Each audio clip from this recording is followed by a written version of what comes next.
Hard times come for us all, but sometimes the hardest battles aren't on the homestead, but in our own heads. Today, we will be talking about fighting the lies in our head and replacing those lies with truth. If you're a mom who dreams of that homestead life you see on Instagram, but you feel like you'd need an extra 12 hours in your day to make it happen, along with another set of hands, then Simply Living Homestead is for you. Hi, I'm Amanda, wife, mama, and milkmaid. I've learned the secret to simplifying my time and homestead to make room for the moments that matter. If you're ready to get time back in your day, manage your home with ease, and train your children in the way they should go, grab your pitchfork and planner, friend. Let's get to work. Hey friend, would you take a few minutes to write a 5-star review on Apple Podcasts? By doing so, you would let me know just how much you were enjoying the show and help get these episodes into the ears of women who are struggling with the same things you are. Go to simplylivinghomestead.com/review or tap that review button on your Apple Podcast player. I'm excited to hear from you. Hey, welcome back to the homestead. It has been a while. I am happy to be back here in this seat with you. I hope you are back, happy to be back here and listening to us today. Thanks for joining us today. How has your summer been? How's the things been going? Has your summer gone well? Did you miss tuning in? I know a few of you actually caught up on some episodes. We were off for 2 months, so for 8 weeks, we didn't post anything at all, and those last couple of months, I was still watching the numbers. There was still people listening, so thank you to each of you who was listening, even to the back episodes or catching up, and I am really excited to be bringing you some new episodes. Our goal here, we're going to be tightening things a little bit. I am running a marketing research campaign right now. So if you want to be part of the marketing research and help me tighten up what we talk about on this show, there is a link, first link. It's right there at the top, first link in the description. Go fill out that form and let us know what you like about the show and answer some of the questions that we have there. It's going to be really good. And I've already gotten some really good answers back from there. And yeah, we're going to try and go a little bit shorter on these episodes, respect your time a little bit more, and be able to deliver the information that you want just a little bit cleaner. So without further ado, let's talk about speaking truth to your soul. Homesteading is hard. Mothering is hard. Taking care of your people is hard. Running a household, it's hard. And Satan is really good at putting lies into our heads and negative self-talk and just all of these things. He's really good at putting these things in front of us and distracting us with it. I have dealt with anxiety and depression my whole life. And it's just been in the last couple of years that I've really learned some tools to help combat that. And they're tools that anybody can take advantage of. You don't have to go see a doctor. You don't have to go see a therapist. A therapist helped me a lot, but you don't have to go see one to use this tool. So I thought I would pass on this tool. Today we are going to be talking about naming your feelings, speaking truth, and building a tool that you can use even on your hardest days. So like I said, for years, I have had a really horrible negative self-talk. It has been really hard for me to believe anything that anybody said if it came about me. I could believe anything about somebody else, but believing something about myself was really, really difficult. I felt feelings of worthlessness and being undeserving of anything that came my way, and particularly being unlovable. And for me, that was really my word, right? That I wasn't lovable. And that felt really, on one hand, if I was just trying to think objectively, which was really hard at that point, but And I still have days like this. But Amanda, if you look up the meaning of Amanda, hi, I'm Amanda. Nice to meet you. It means worthy of love. That is what Amanda means. And for years, I couldn't really understand why in the world I had been named that, because I did not feel like I was worthy of anyone's love. Like, not even considering like God's gracious love towards each of us as humans. And it just was really hard for me to wrap my brain around it. I could say, like, I knew what I was supposed to say, but my heart didn't believe it. And when I started dating my husband, one of the things that he started like saying when he'd climb in the car, because we were going to go on a date, he goes, "Hi, beautiful." And I was just like, "You don't mean that," and I don't know that I ever really said that to him. I think I may have told him how I felt a couple of times. But for the most part, it was all just like internal. It was a reaction, like it kind of felt like I was being punched in the face, like I didn't want to believe it. My brain was like, oh, he's just saying that because he has to. And I was challenged at one point with this, that two things. One, I would never say that to another person. So why am I saying that to myself? And two, I am literally writing him off as a liar, that he doesn't believe those things. He just says them because he has to. And anybody else that would give me a compliment, like, why would I be labeling them as a liar? I don't lie about those sorts of things. Why would they be? And those two thoughts helped me start realizing that I needed to challenge these thoughts.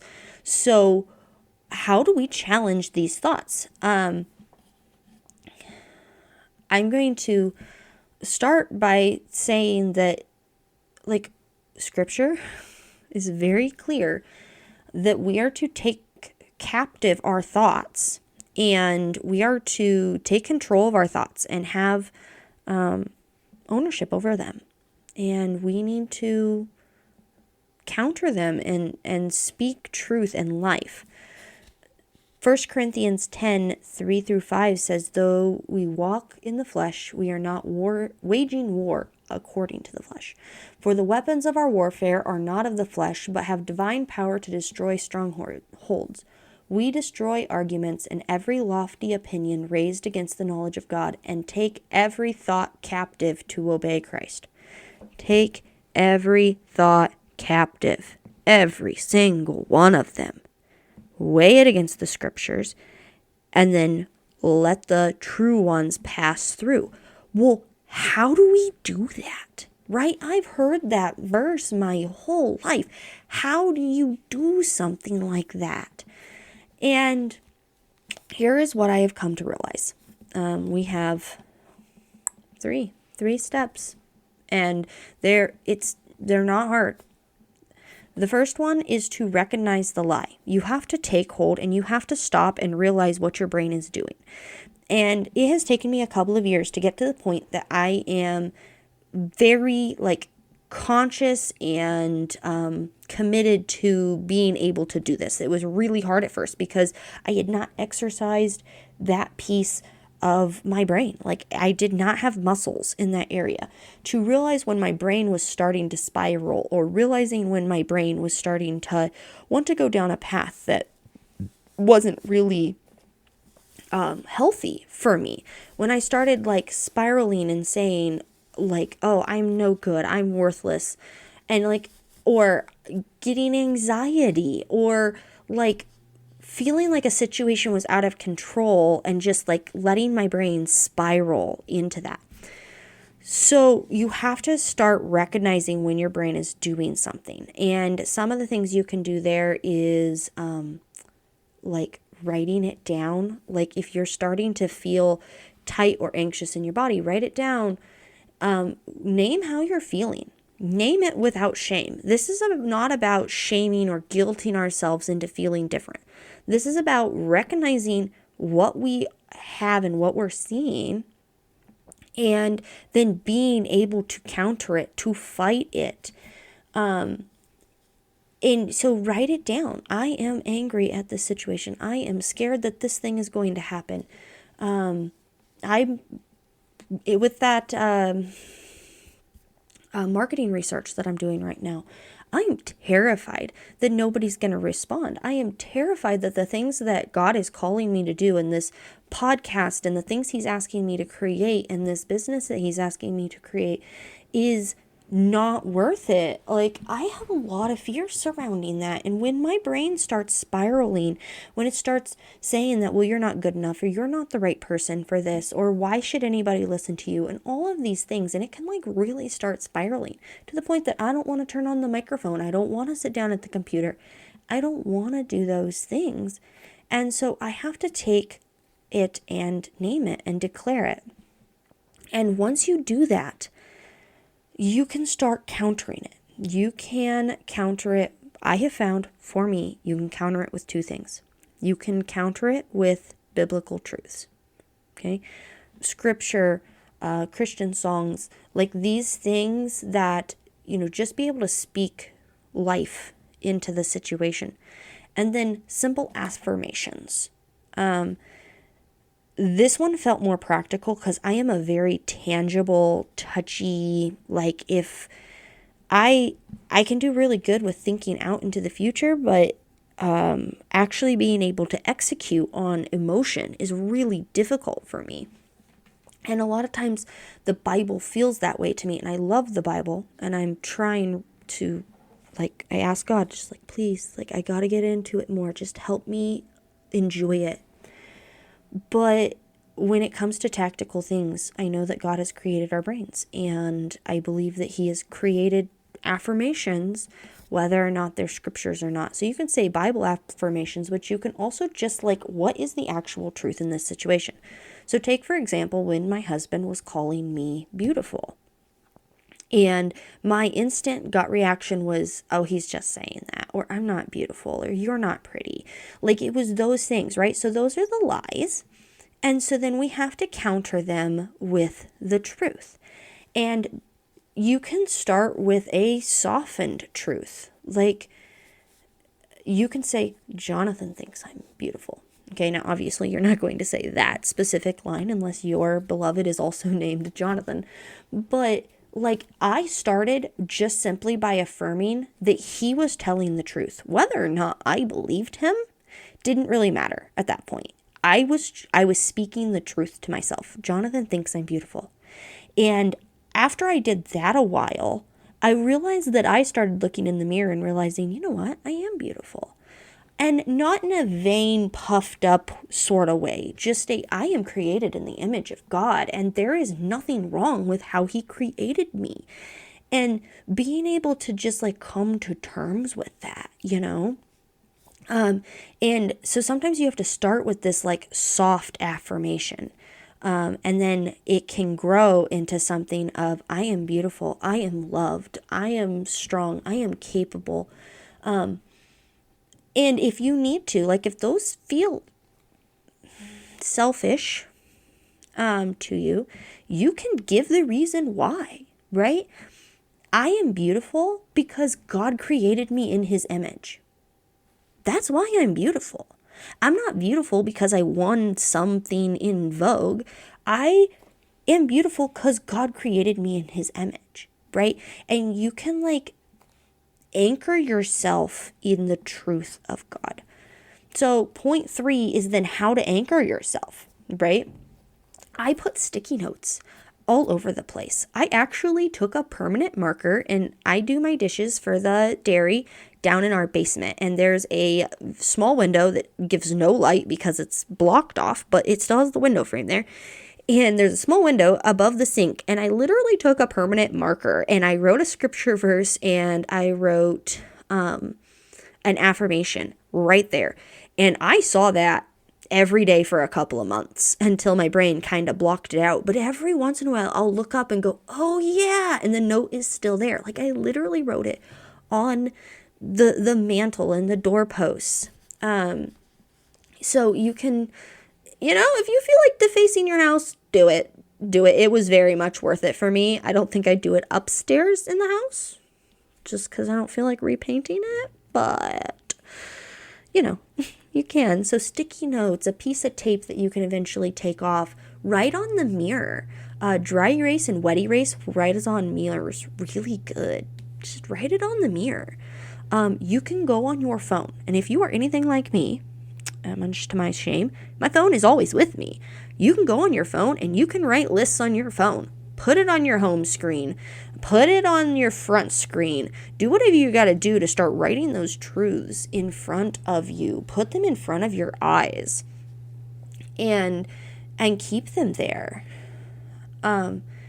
Truth in your environment helps keep truth in your heart.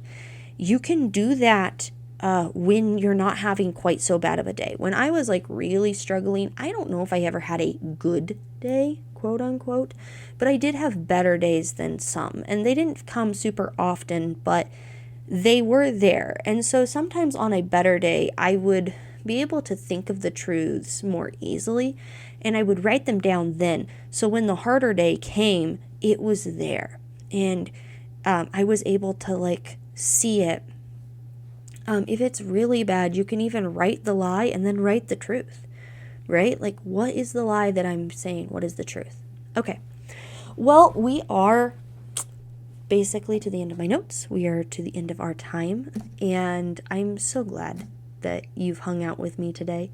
I hope that this has encouraged you. I hope that you've picked up something, that you can counter the lies in your head, and that you can start the brain work needed to like conquer your thoughts and speak truth and life. Because when you can speak truth and life to yourself, you can speak it to your family, you can speak it to those around you.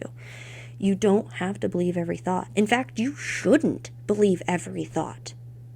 You can challenge the thoughts in your head, and you can challenge them by stating the truth. So today, as I leave you, I would like you to do one thing.